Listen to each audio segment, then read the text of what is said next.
Siguro, let's jump na lang muna dun sa one of our main topics talaga is yung freelancing.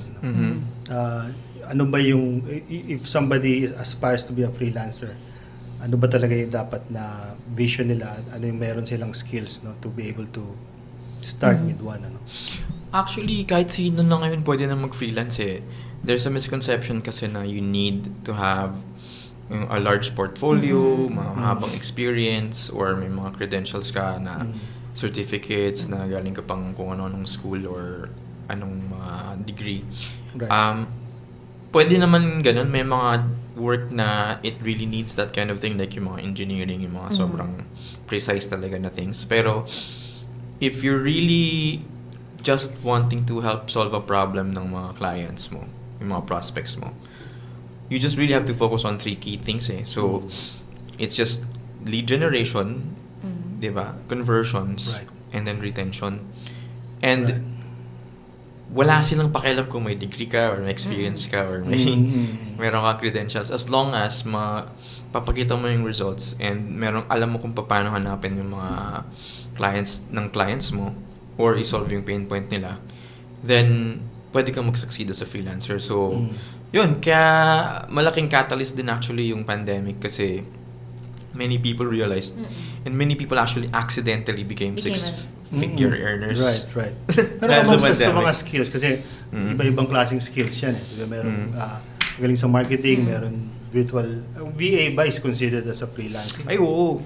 So, VA kasi is a very broad category, di ba? Kasi it technically just means virtual assistance. Right. So, kahit anong gawin mo online, yun na yung parang, VA. sinanimos din yung dalawa eh, diba? Oo. Tapos meron kang copywriting, meron kang digital marketing and whatnot. So, parang may umbrella yan if we imagine natin na meron ditong drawing. Yung pinakamalaking, parang circle is yung marketing.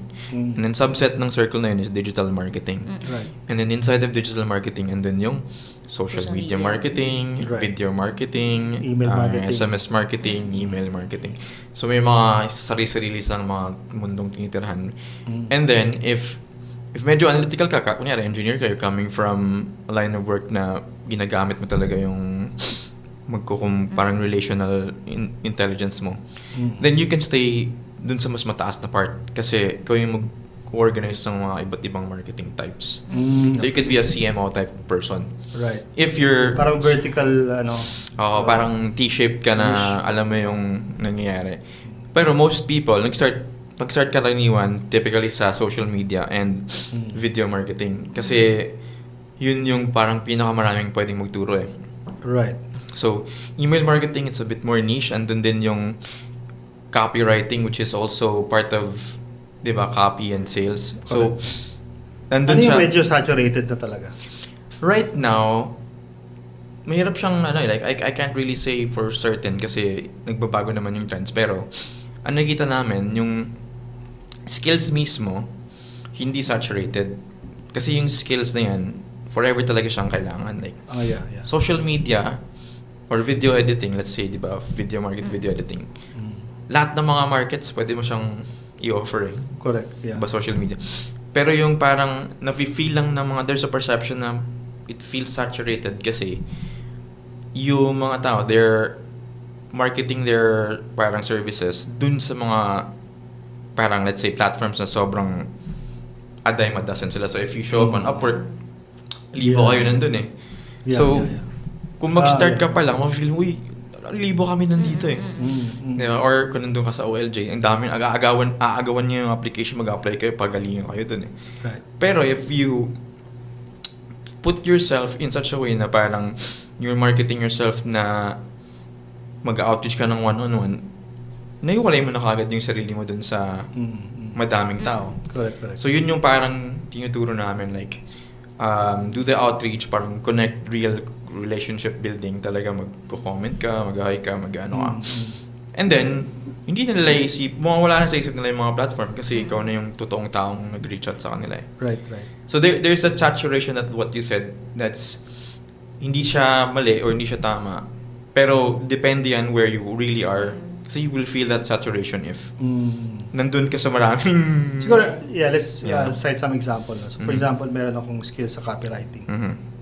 galing ako sa employment, what would be your advice, no, na for somebody who wants to go freelancing? Ano yung step by step?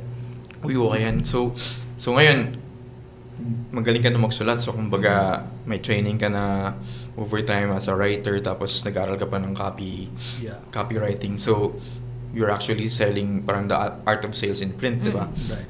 Ngayon, you're still doing work, nasa corporate ka pa. So, saan ka na corporate? Ano yung...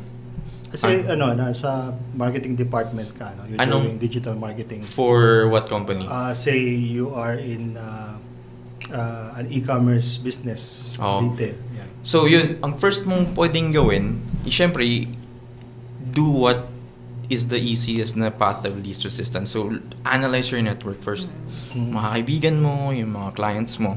So, yung clients mo na yun, usually, if you want to go parang solo na, nandun ka na sa company, di ba? If you want to go solo, yung ginagawa, di ba, ng maraming consultant na, nagsasabi sa mga previous clients nila, nga pala, magsusolo na ako. Right. So, I'm starting a new, parang I'm going to become a solo freelancer or a solo, I would say, consultant, para mas maganda yung dating. Solo consultant copywriter, and I know that we had great work during this project that we had where I was able to work with you guys and we were able to achieve 653% on your campaign. I would love to do this for you, but on a different capacity as a solo consultant. Yeah. Boom. Do you know anyone who... So kung meron kang listahan ng ganun, di ba? Kung masinop ka naman, may file ka na. Yeah. Yan yung first initial client list mo, client base. So you go to them and automatically, pangalawa, ask agad for referral.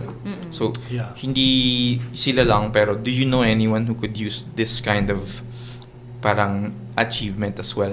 So, i-frame mo siya na right. Parang hindi, it's a high note kasi they enjoyed working with you, tapos do you know someone who also wants to have the same result? Right. Malamang sila gusto rin. That makes sense. Now, I have a question though. Like, let's say I'm a fresh graduate. Do you suggest that I would go through employment first before I jump into a freelancing career, or can I go straight to freelancing right away? Ganda na question ni Leslie. This might sound not so popular, pero I would say yes, mag-work ka muna sa corporate. Because there is a lot of value in learning about how a large organization works. May sa sariling dynamic kasi yung mga startups, like konting like pivot lahat ng tao 15 yung roles versus looking at the well-oiled machine that has survived years of changes, years of political, 'di ba, na mga nangyayari sa. So pag nandun ka sa big company, you learn how ganito pala yung bureaucratic process. Mabagal sila mag-move, pero kapag nag-move sila, ganda ng parang ang laki ng parang sweeping global, ganun may ganun. So if you're part of that, you get to experience a slice of parang thinking na ganito pala what it feels to be in a big company. So typically yun nga, kung siniswerte ka na ganun nga, you were able to work like that, that's great. Tapos paglipat mo, pag magsosolo ka na or you're joining a small startup or you're forming a small team, meron kang precedent, di ba? Meron kang template, like hindi siya yung management principles na naaral mo, like how your boss treated you, like how you're So, hindi naman siya parang pupulutin out of thin air na babasahin mo lang sa internet. And then you're a great leader na. So, hindi naman siya ganun eh. So, yun yung suggestion ko. If you're in such a position na kaya mo mag-ganon. Pero, marami sa atin, like yung, di ba, hindi lang talaga nagkaroon ng chance na mag-work sa mga large companies. Then, that's also a good thing. Like, meron din actual value ng not knowing kung ano yung mga protocols kasi hindi mo alam kung ano yung mali. Hindi mo alam kung ano yung bawal. I think yung how do I say wala ka this? sa box. Yung work habits kasi parang mas madali siyang i-develop if you're within like a corporate setting.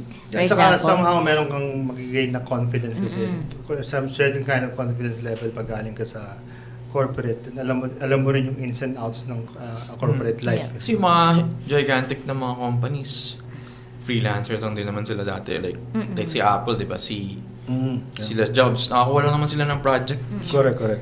Contractor lang sila, nakakuha sila ng project na gumawa nito. Uy, o di kami na. So, yun, lumaki na sila naman, di na sila freelancer. Right.